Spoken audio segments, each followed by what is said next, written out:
আমার পিছনে যে হলটা দেখতে পারতেছেন, যে দরবার হল, পুরান ঢাকার বুকে দাঁড়িয়ে আছে ইতিহাসের এক নীরব সাক্ষী লালবাগ কেল্লা।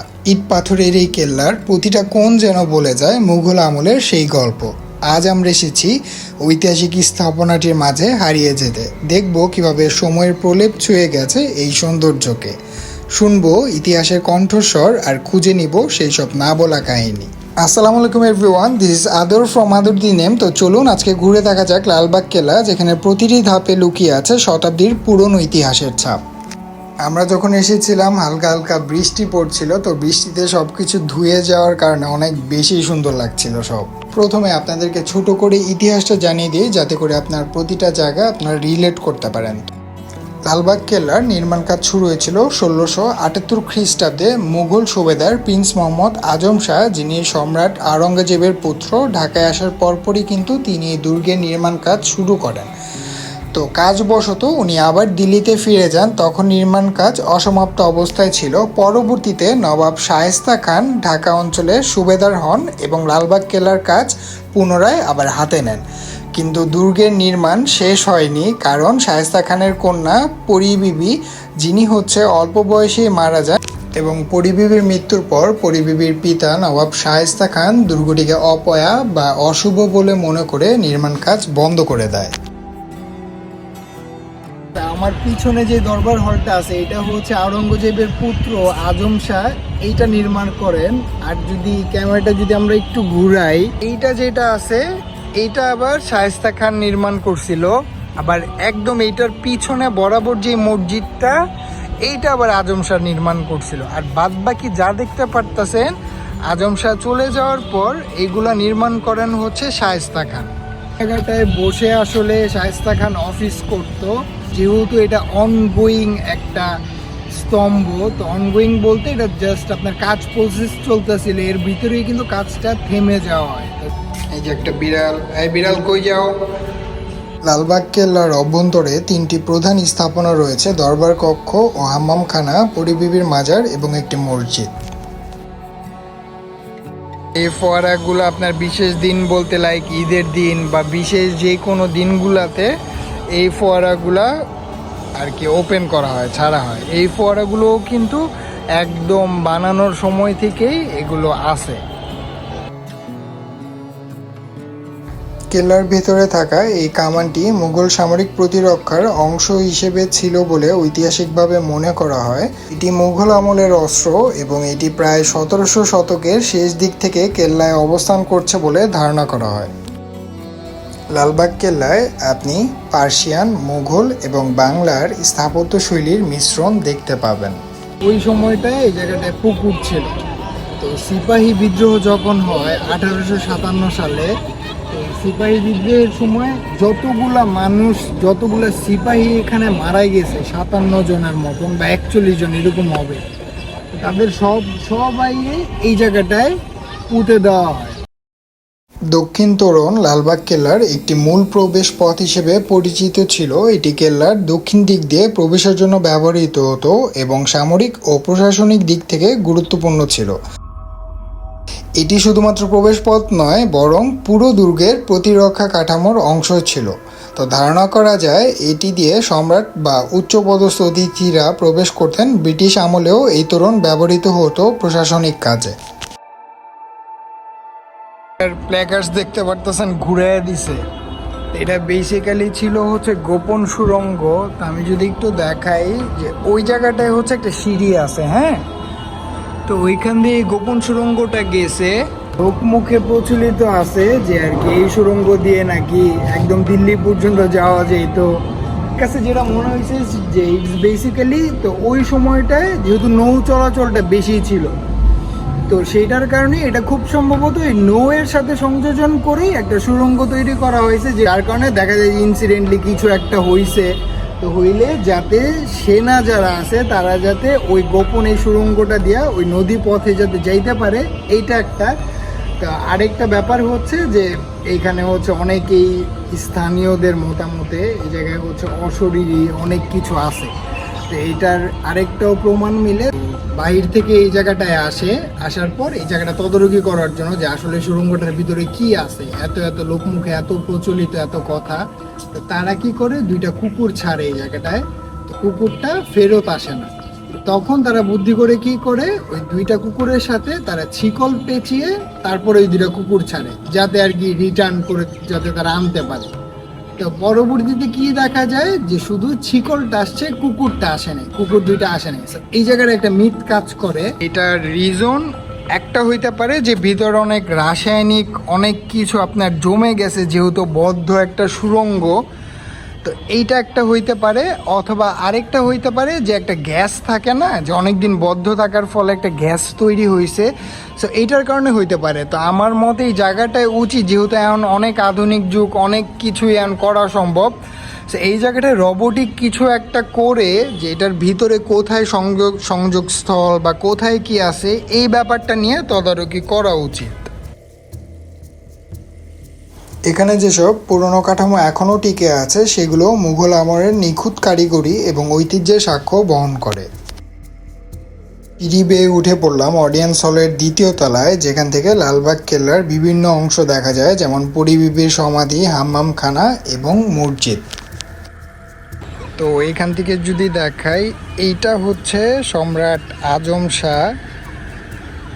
শাহ এটা তৈরি করছিল। এইটা তৈরি করছিল আবার শায়েস্তা খাঁ। ওই যে মসজিদটা সর্বপ্রথম, কিন্তু এই মসজিদটাই তৈরি করেন হচ্ছে আওরঙ্গজেবের পুত্র আজম শাহ। তারপর পারিবারিক কোনো একটা কাজে আজম শাহকে তার পিতা আওরঙ্গজেব হচ্ছে ডেকে দিল্লিতে নিয়ে চলে যান। তার পরবর্তীতে শায়েস্তা খাঁ পুরোপুরিটা নির্মাণ করেন, যদিও এটা আপনার পুরোপুরিভাবে নির্মাণ করা সম্ভব হয়নি, কারণ শায়েস্তা খাঁর যিনি আর কি কন্যা পরী বিবি মারা যাবার পরপরই তিনি দুর্গটাকে অপয়া বলে, তো এই জায়গার কাজগুলো সবগুলো বন্ধ করে দিয়ে উনি হচ্ছে দিল্লির বাসিন্দা হয়ে যায়। তো এই যে পরী বিবির যে স্তম্ভটা আছে পরী বিবির কবরের উপরে যেটা দেখতে পারতেছেন এই মিনারটা, এটা বর্তমানে হচ্ছে তামা দিয়ে ঘচিত, বাট একটা সময় এটা পুরাটা স্বর্ণ দিয়ে ছিল। তো ইংরেজরা কি করে, যখন এই লালবাগ কেল্লা দখল করে নেয়, তো তখন তারা এই যে স্বর্ণ দিয়ে গুছিত যে মিনারটা ছিল, এটা পুরোটাই তারা লুট করে নিয়ে চলে যায়।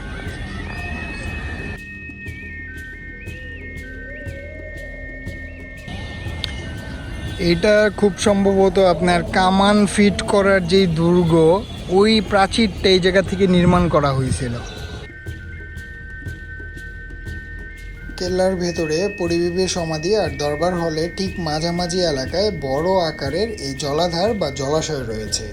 কিছু পর্যটক, ইতিহাসবিদ ও স্থানীয় গাইডদের মতে এই জলাধারের নিচে বহুস্তর বিশিষ্ট একটি ভূগর্ভ কাঠামো রয়েছে, যা 6 তলা পর্যন্ত গভীর বলে দাবি করা হয়।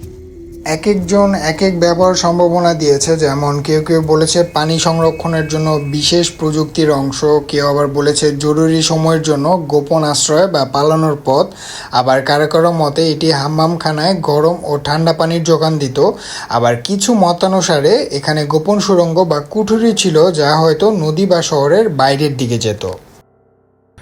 সো এই যে এই জায়গার স্পেসটা দেখতে পারতেছেন, এটা আরও সামনে গিয়ে আমি ভালো মতন দেখাইতেছি। এই জায়গাটায় হচ্ছে অশ্বারোহীগুলো থাকতো, মানে তাদের যে ঘোড়া বা হাতি এই জাতীয় জিনিসগুলো প্রতিটা স্তরে স্তরে তারা রাখতেন। এই যে এটা হচ্ছে মুঘলীয় আমলের মসজিদ, 350 বছর আগে নির্মিত এই মসজিদটা। তো এটা নিয়ে কমপ্লিট একটা ব্লগ আমাদের চ্যানেলটায় আপনারা দেখতে পারবেন। এই যে দেখতে পারতেছেন সেনাদের যে অশ্বারোহী মানে ঘোড়া, তো এই ঘোড়াগুলো হচ্ছে মূলত এই জায়গাগুলোতে থাকতো।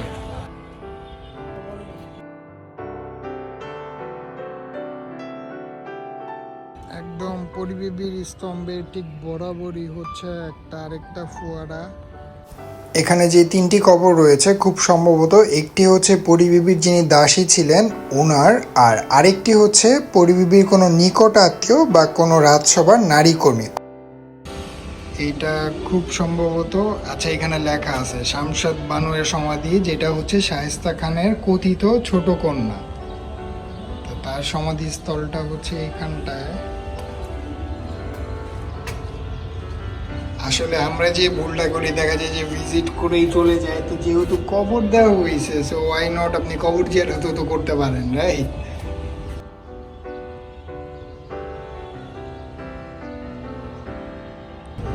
এই যে দেখতে পারতেছেন এই জায়গাটা ব্লক করা, তো খুব সম্ভবত পরিবিবির কবরস্থানটা বা কবর দেওয়া হয়েছে ঠিক এই জায়গাটাতেই।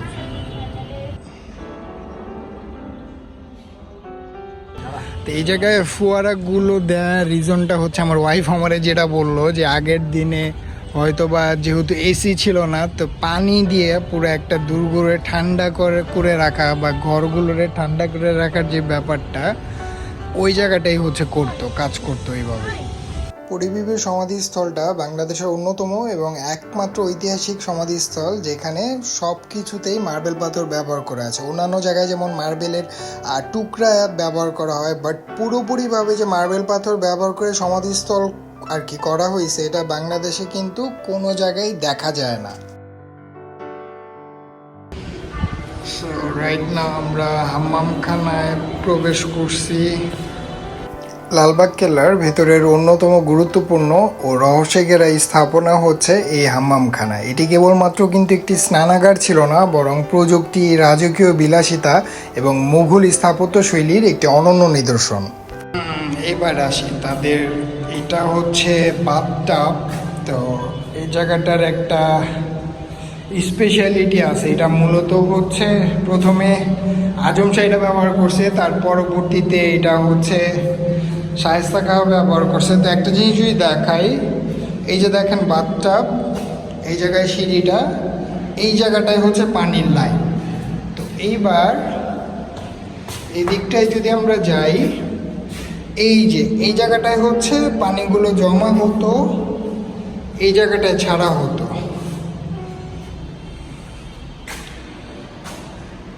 তো এই যে হাম্মামখানার একটা নকচিত্র এই জায়গায় দেয়া আছে অলরেডি।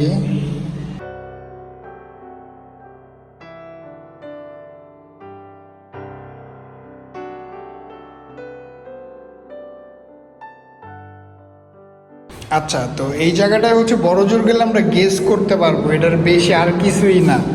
তো এই জায়গায় একটা জিনিস দেখেন, ওদিক থেকে হচ্ছে পানিটা জায়গায় ছাড়া হইলো, তো এই জায়গাটায় এই যে ড্রেনগুলো করা আর কি, তাক তাক করে আমরা এই জায়গায় যদিও এটা ডিজাইন হিসেবে দেখতেছি, বাট এই জায়গার একটা বিশেষত্ব হচ্ছে, ধরেন এখান থেকে কোনো এক ব্যক্তি গোসল করে আসলো, আসার পর যদি এই জায়গাটায় দাঁড়ায় বা এই জায়গাগুলোতে দাঁড়াইলে কিন্তু পানিগুলো আর ছড়াবে না, সুন্দর মতন এইখানে দাঁড়াক বা এই তাকে দাঁড়াক সুন্দর মতন ড্রেনিং ডাউন হয়ে এই যে এইসব জায়গাগুলোতে হচ্ছে দেওয়া আছে নিচে যাওয়ার আর কি, পানিগুলো চলে যাওয়ার। তো এই জায়গাগুলোতে চলেই গেল আর কি। তো ব্যাপারটা হচ্ছে যেটা, যে গোসল করে কেউ উঠলো, আপনার ওই জায়গাটাতেও পানি কিন্তু যাইতেছে না, উঠার পর ভিজা শরীর নিয়ে উঠার পরেও কিন্তু পানিগুলো চলে যেতেছে। এটা আগে খোলা ছিল আর কি, আগে এখন হচ্ছে উপরে একটা কাজ দেয়া, বাট আগে কিন্তু সরাসরি এই জায়গাটায় আলো বাতাস বা যা যা আছে একদম সরাসরি এই জায়গাগুলোতে ঢুকতো। এইটা হচ্ছে শৌচালয়, আর এই কক্ষটা হচ্ছে চেঞ্জিং রুম। পিচ্ছিল যে হবে ওরকম না, এটা হচ্ছে বেসিক্যালি আপনার পায়ে গ্রিপ ধরে রাখবে।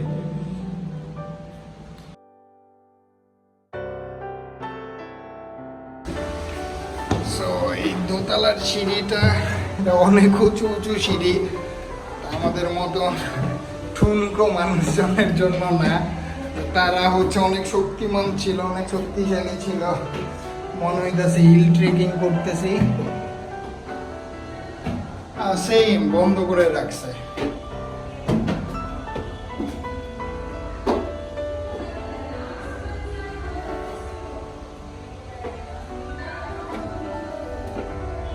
তো তো দেখতে দেখতে ভিডিওটার শেষ মুহূর্তে চলে আসলাম। আপনাদের যদি লালবাগ কেল্লা নিয়ে কোনো প্রশ্ন বা কোনো কোয়ারিজ থেকে থাকে আপনারা কমেন্ট বক্সে আমাকে জানিয়ে দিতে পারেন। তো আজকের মতন এতটুকুই, দেখা হচ্ছে নেক্সট কোনো আরেকটি ব্লগে নতুন একটি প্লেসে। তো সবাই ভালো থাকবেন এবং সুস্থ থাকবেন। আর ভিডিওটি যদি ভালো লেগে থাকে বা ইনফরমেটিভ হয়ে থাকে অবশ্যই আমাদের চ্যানেল আদর দি নেমে সাবস্ক্রাইব করে আমাদের পাশেই থাকবেন। সবাই ভালো থাকবেন এবং সুস্থ থাকবেন। আসসালামু আলাইকুম।